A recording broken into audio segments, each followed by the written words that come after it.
Good afternoon. The Secretary General will brief you on the meeting of the NATO-Russia Council, and then we'll take questions both here in the room. We'll also try to take a few online. Secretary General. Good afternoon. I have just chaired a meeting of the NATO-Russia Council at a defining moment for European security. This was not an easy discussion, but that is exactly why this meeting was so important. We had a very serious and direct exchange on the situation in and around Ukraine and the implications for European security. There are significant differences between NATO allies and Russia on these issues. Our differences will not be easy to bridge, but it is a positive sign that all NATO allies and Russia sat down around the same table and engaged on substantive topics.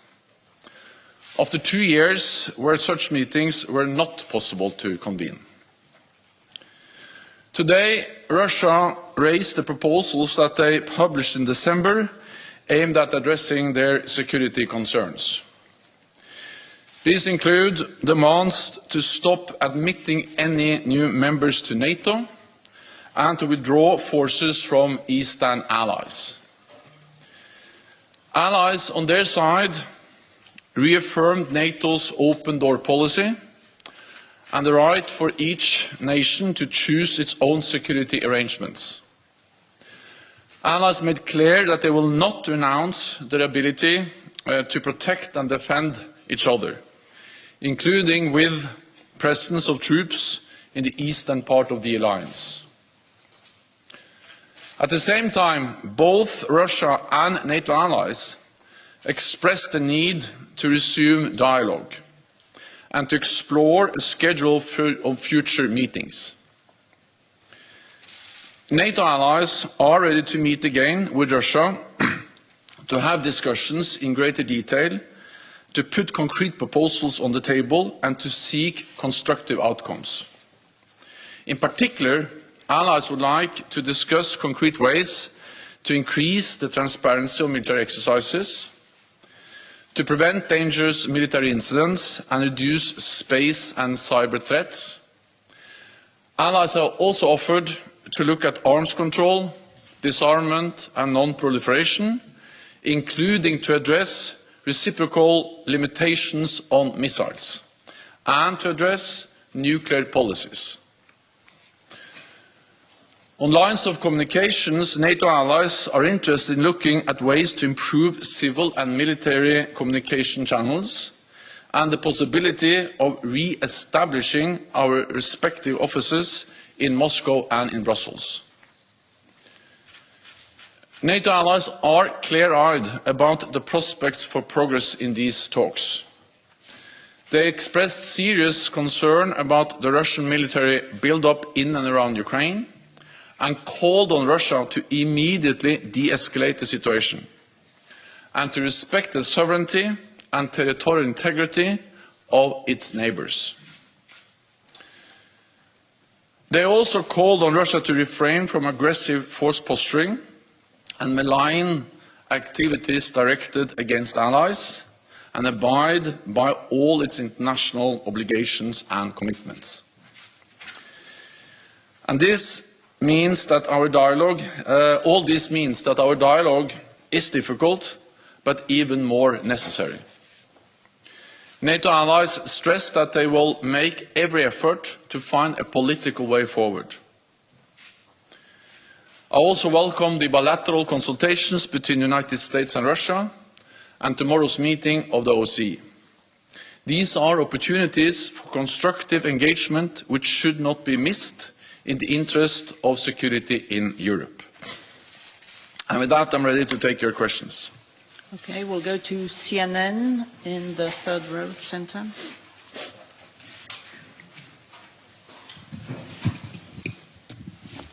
Thank you, Mr. Secretary General. I'm Alex Marquardt from CNN. These talks did go a little bit longer today. Could you tell us what specific issues prolonged these talks? And NATO allies have repeatedly rejected Russia's demand that Ukraine never join NATO, but do you acknowledge that there are divisions among the allies over Ukraine's accession to NATO, and that Ukraine likely will not join NATO anytime soon? Thank you. We had a frank and open discussion on a wide range of issues, of course focusing on the tensions, the difficulties in and around Ukraine, and allies also, of course, again expressed their deep concern about the continued Russian military build-up along the borders of Ukraine. And combined with threatening rhetoric from the Russian side and a Russian track record of willingness to use force against neighbors, of course, allies are concerned. And we are clear-eyed about the challenges we face when we now sit down with Russia and try to find a political way forward. But the meeting was useful, and I think that especially when tensions are high, it is even more important that we meet and that all allies and Russia meet and sit around the same table and address the issues that are of concern. On membership and on NATO's open door, all allies are united on the core principle that each and every nation has the right to choose its own path. This is enshrined in a lot of fundamental documents, many different documents, which are the foundation for European security. And therefore also allies totally agree that it is only Ukraine and 30 allies that can decide when Ukraine is ready to become a NATO member. No one else has anything to say, and of course Russia doesn't have a veto on whether Ukraine can become a NATO member. Allies are ready to support Ukraine on its path towards membership, helping to implement reforms, modernize their armed forces to meet NATO standards, and then at the end of the day it has to be NATO allies and Ukraine that decides on membership. Okay, we'll go to TASS in the second row. Thank you very much. Denis Dubrovin, TASS News Agency. Mr. Secretary General, it seems you have at least slight progress on the issue of risk reduction. Do you consider that after these talks it may be feasible in the future to move towards new treaty limiting the use of missiles in Europe, offensive missile system? Yeah. The NATO allies made it clear in the meeting that we are ready to schedule a series of meetings addressing a wide range of different topics, including missiles and reciprocal verifiable limits on missiles in Europe. From the Russian side, they made it clear that they are not ready. They were not ready today to agree on such a schedule of meetings. I think you should ask them to explore or to explain their position more in detail. But at least I welcome that there is a general willingness and support of the idea of dialogue. And NATO allies have also made it clear that we are ready to put concrete proposals on the table and to discuss risk reduction, transparency, but also arms control, including reciprocal, verifiable limits on missiles. But let me add that we are in this situation because Russia violated the INF Treaty. We had the ban, we had the treaty banning all intermediate range weapons, dual capable, conventional and nuclear. And it was really a cornerstone of arms control. And then Russia started to deploy missiles in Europe in violation of that treaty. So the reason why we are where we are is that the treaty that banned missiles, all intermediate range missiles, conventional and nuclear, that treaty has collapsed. We have seen the demise because of extensive Russian violations, deployments of missiles in violation of the treaty. So we are ready to sit down. We support arms control. I know it's possible to reach agreements, but then of course we need verifiable and balanced limitations, both on conventional and on nuclear forces. Go to the National News Agency of Ukraine, at the back. Dmitry Shkurko, National News Agency of Ukraine. It looks like that one of the aims of the new Russian threats for European security is to divert the attention from already existing violations of international law, including occupation of Crimea, including occupation of certain areas of Donbass, unauthorized presence also in Moldova, military presence in Moldova and Georgia. So my question is if allies preserve unity in that circumstances around those issues, and are they going to continue to solve it? And one short follow-up, if I may. Russia demands some kind of guarantees from NATO and USA. But what kind of guarantees NATO would like to see from the side of Russia in terms of security? Thank you. So Russia has military forces in Georgia, in Ukraine, in Crimea, and also in Moldova. And these forces are there without the consent of the governments of these countries. They are uninvited and not welcomed. And NATO allies, also in the meeting today, called on Russia to withdraw those forces and to respect the territorial integrity and sovereignty of Georgia, of Ukraine, of Moldova. And again, this is fundamental principles to respect the borders of all countries for peace and security in Europe. And NATO allies are ready to engage in dialogue with Russia, but we will not compromise on core principles. We will not compromise on the sovereignty and territorial integrity of every nation in Europe. And we will not compromise on the right for all countries to choose their own path, including what kind of security arrangements they want to be part of. And we will not compromise on the right for allies to protect and defend each other. Then what allies raised with Russia today was actually a wide range of different issues. The focus was on Ukraine and the implications for European security. But of course it is of concern that the military build-up we see in and around Ukraine, and that military build-up continues.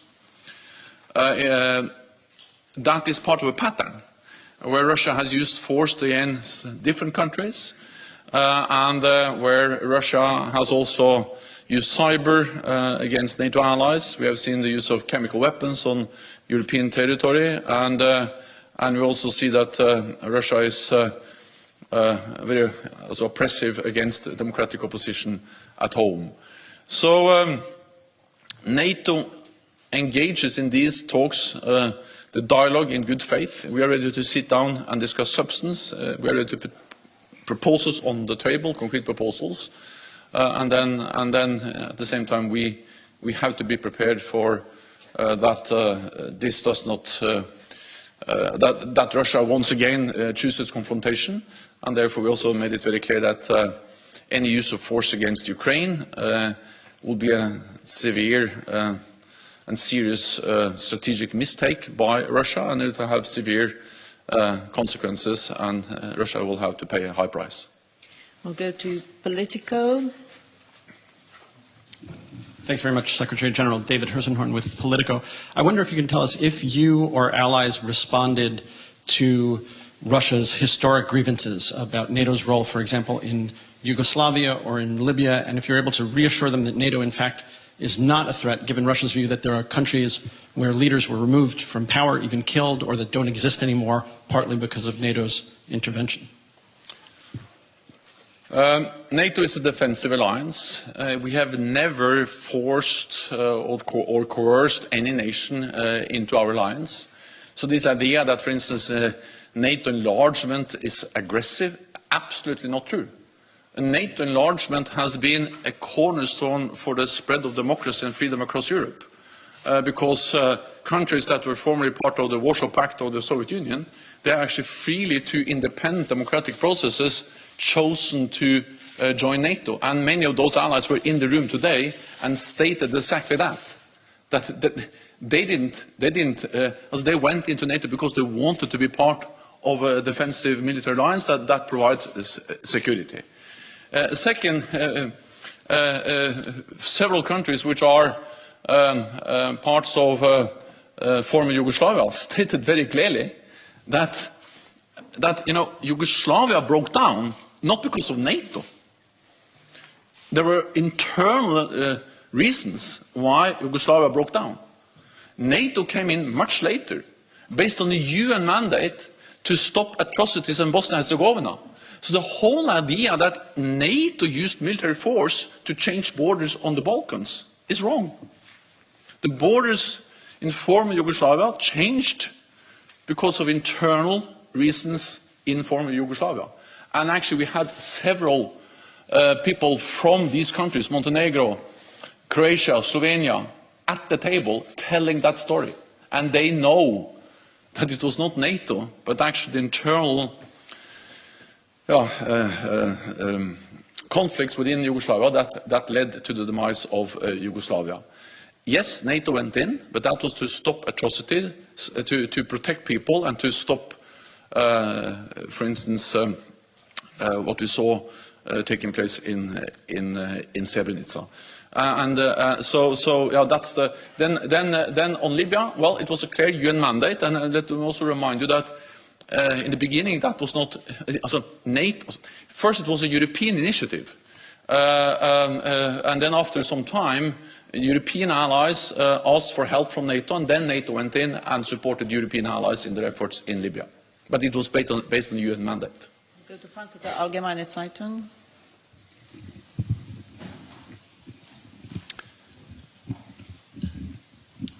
Thanks a lot. Thomas Kutschka with Frankfurter Allgemeine Zeitung.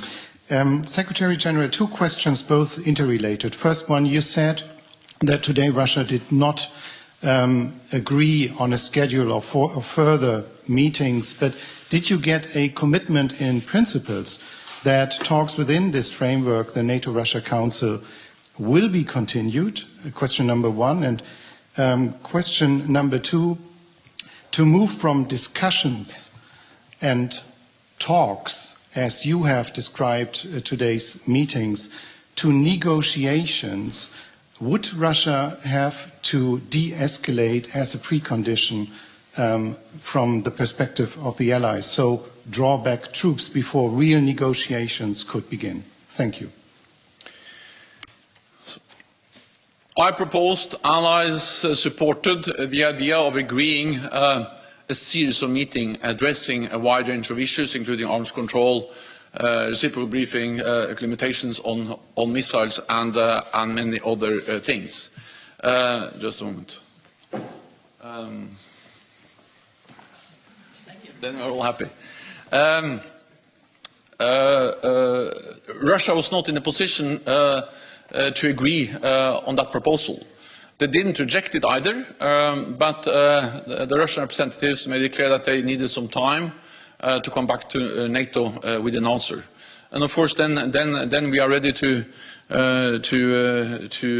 sit down. So we are ready to sit down, and of course we hope that Russia is ready to meet us in a series of meetings addressing these issues, and I hope that the response from Russia will be positive, because dialogue, talks, is what we need in different formats.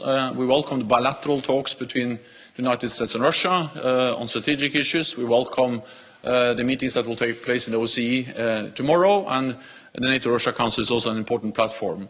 Let me also highlight that we are very grateful for the very close consultation and coordination we see among allies, and especially the fact that the United States consulted with allies both before the bilateral talks with Russia in Geneva, but also afterwards, and that Deputy Secretary Wendy Sherman has spent so much time with NATO allies, consulting closely, and that demonstrates that NATO is a unique platform to bring European allies and North America together to address common security concerns.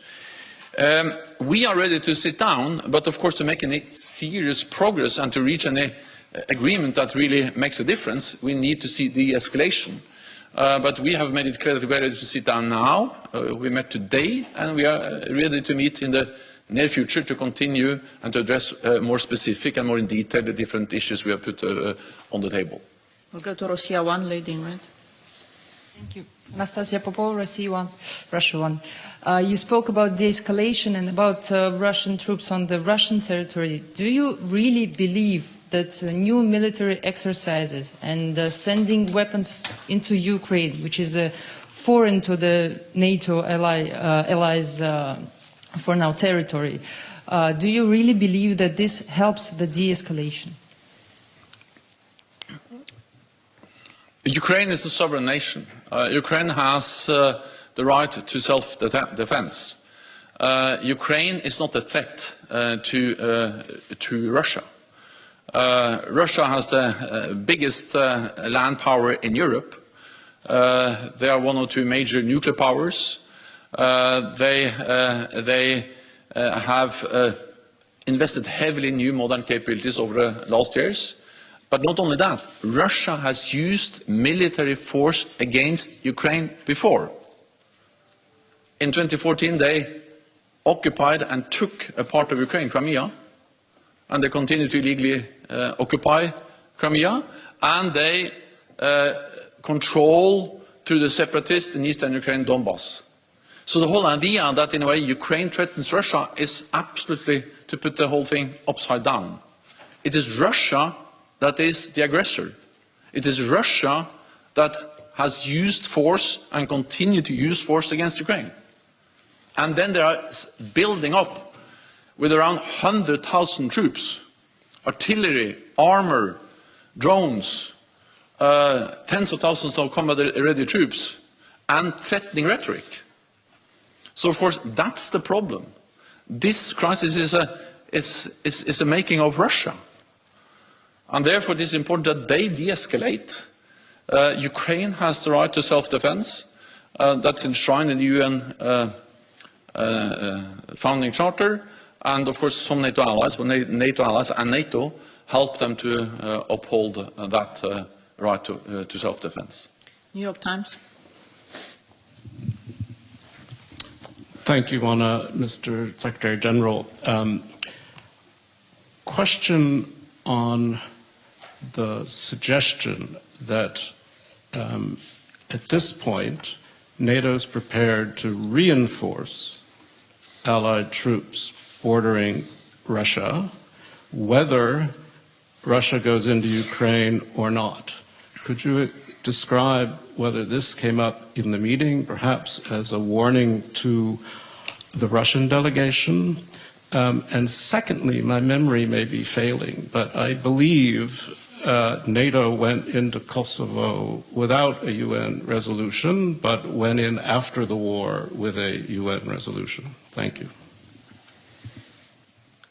But first of all, the whole idea that the breakdown of Yugoslavia was caused by NATO is wrong.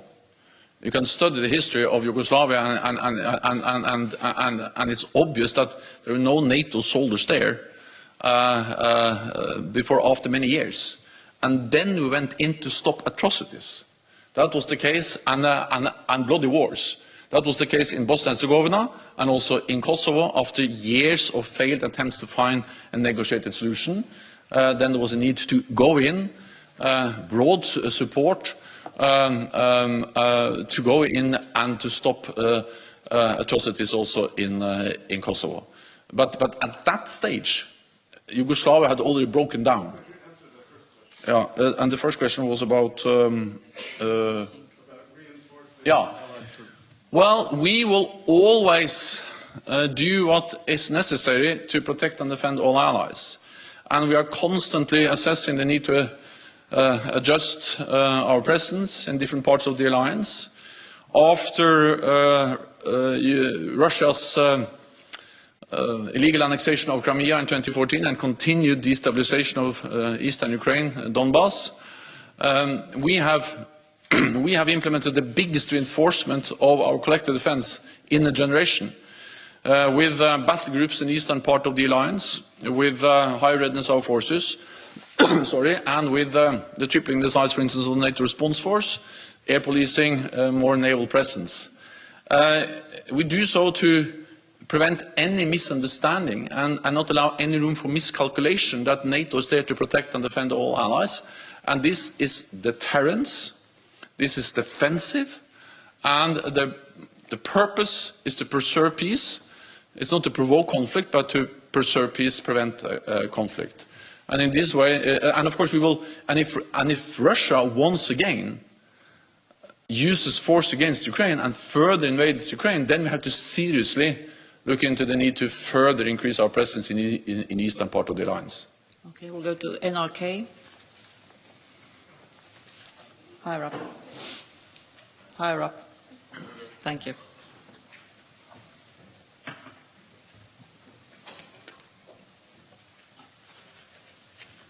Yes, thank you, Mr. Secretary General. I was wondering, yesterday at the briefing, the American ambassador repeated what you said now, that NATO's open door policy is not up for negotiation. Is your sense after the meeting today that a possible avoiding an escalation is more or less probable without assessing that question after today's talks? Is it at all possible to get any further? It is possible to get further and to reduce tensions if Russia is willing to engage and if Russia is willing to find a political way forward. And we are open to addressing and discussing a wide range of issues, including balanced arms control, conventional nuclear, measures for risk reduction, more transparency, confidence-building measures. And we have seen that these mechanisms have worked before. But we are not willing to compromise on the core principle, or one of the core principles of European security, that all countries have the right to choose their own path. And for me it's interesting to note that, for instance, countries like Finland and Sweden, who have not applied for membership in NATO, they are very clear about this. Because they understand that as soon as you start to impose that kind of restrictions, that the right to choose your own path applies for some countries, but not for all countries, then you start into some kind of first-class and second-class countries. Some have the right, because they are big, or because they, for historical reasons, are part of a military alliance as NATO, to do what they want, to choose their own path, but others don't have that right. And this whole idea that, in a way, you are close to me, so you cannot do what you want, is to reintroduce the thinking of spheres of influence. And especially those who are coming from small countries, neighboring Russia, should understand that that's a very dangerous path. And that's also the reason why, for instance, the Finnish president, in a country that is not applying for membership, used his New Year's speech to underline the importance of that principle. And we have to distinguish between the principle, the international rule of law, and the concrete issue of whether Ukraine should join or not in the near future. That's another thing. So, well, if that was, I don't know exactly what the question was, but if the question was whether we are willing to compromise on core principles, the answer is no. If the question was whether NATO is willing to sit down in good faith, discuss arms control, confidence-building measures, transparency, listen to the Russian concerns, the answer is yes. Okay, we'll try to take one question online from Washington Post. Barry Smith. Thank you so much. Barry Stein, sorry. Sorry, getting my camera ready. Let me, with no country seeming to come, with this continued to be deadlocked, it seems, with some of these main arguments, and I'm sorry, I'm just,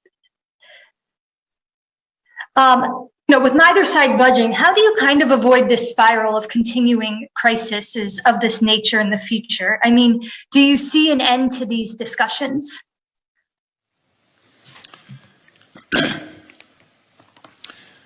Yes, I see an end to these discussions, and that the easiest and the fastest way to get out of this crisis is for Russia to de-escalate. The reasons why we are here, the reason why we have the crisis now, is that we have seen a significant military build-up in and around Ukraine, combined with threatening rhetoric, saying that if you don't do this and this, you will face severe consequences under what they refer to as military technical measures. So that's the easiest way to dissolve or to diffuse the tensions we are faced with now. More in general, I strongly believe in NATO's approach to Russia, which is what we call a dual-track approach. We need to be firm, we need to be strong, we need to be united, and we are that as allies. But at the same time, we are always willing to engage in a meaningful dialogue with Russia. Russia is our neighbor. We need to sit down and address common security concerns together. And we have done that before. It's possible. We have agreed arms control agreements. After the end of the Cold War, we actually made a lot of progress together. And of course, that's possible. That's another path. And we really call on Russia to choose that path of cooperation, of dialogue, of de-escalation instead of confrontation. We'll go to Ria. Sorry. Mr. Secretary General, Russian News Agency RIA Novosti. I have a question about when do you expect any progress in restoring of the Russian mission here in the headquarters of NATO, and do you have any precondition for this? No, we have no precondition for that. We regret that Russia closed the diplomatic mission to NATO, and we also regret that they closed down the NATO office in Moscow. But we have made it clear also in the meeting today that we will actually reopen, re-establish both the NATO office in Moscow and also the Russian mission to NATO, because we believe in dialogue, and we believe that these offices, these diplomatic personnel, they are part of the infrastructure we need to have a meaningful dialogue. What we have made clear is that regardless of whether these offices are reopened or not, we strongly believe that if Russia is willing to sit down in a series of meetings addressing a wide range of issues, then we are of course ready to prepare those meetings with staff-to-staff, civil and military interactions, preparations, to make these really substantive meetings. That will be easier if we have a Russian delegation to NATO and a NATO office in Moscow, but of course we can do that even without those offices. Okay, we'll go to Fox. Mr. Secretary General, Greg Palcott, Fox News. You have said, and I quote, if these talks fail, NATO would be ready for a new armed conflict. You have been in the room with the Russians now for several hours. What is your feeling? What is your gut? How close are we to a new armed conflict? There is a real risk for a new armed conflict in Europe, but that's exactly why the meeting today and the other meetings that take place this week are so important, because we will do what we can to prevent the new armed conflict. And that's the reason why we are so clear in our message to Russia that we are ready to sit down, list a long range of issues, arms control, reciprocal limits on missiles and many other issues to prevent a new armed conflict. At the same time, we are clear-eyed. So we also convey a message to Russia that if they use military force, there will be severe consequences. Economic sanctions, political sanctions. We provide support, practical support to Ukraine to strengthen their ability to defend themselves. Allies do that in different ways. Then I think it's important in a way to also understand that Ukraine is a partner. We provide them support, political, practical support in many different ways, but Ukraine is not a NATO member. So the security guarantees, what we call Article 5, one for all for one, that applies for NATO members. And that's also the reason why we so clearly have stated that we will do what it takes to defend all NATO allies. An attack on one ally will trigger a response from the whole alliance. And that is clearly conveyed. I think it's very dangerous to start to speculate too much about that. There is a real risk, and we relate to that possibility, partly by engaging in dialogue in good faith, but also partly being clear-eyed about the risk for a breakdown of these talks. I know there are many questions. We'll end with Associated Press. Lorne Cook from Associated Press. Secretary General, President Putin had an agreement, a draft agreement that he wanted to discuss with NATO. Did the Russian delegation put that agreement on the table today? And you've rejected the core principles of that. So is it off the table completely now? Thank you. So Russia has put that proposal, that treaty on the table. I've sent it to the United States and to NATO, and of course also went through those proposals, presented those proposals in the meeting today, and argued in favor of these proposals. NATO allies made it clear that, of course, we are open for dialogue. We can discuss many issues, but we cannot discuss some core principles, like, for instance, the freedom to choose your own path, including what kind of security arrangements each and every country in Europe wants to be part of, and our right to defend all allies, including Eastern allies. But, again, it's possible to agree on verifiable reciprocal arms control, something that is balanced on conventional nuclear missiles and other areas, and we stated that very clearly too. Thank you very much. This concludes this press conference. Thank you so much. Thank you.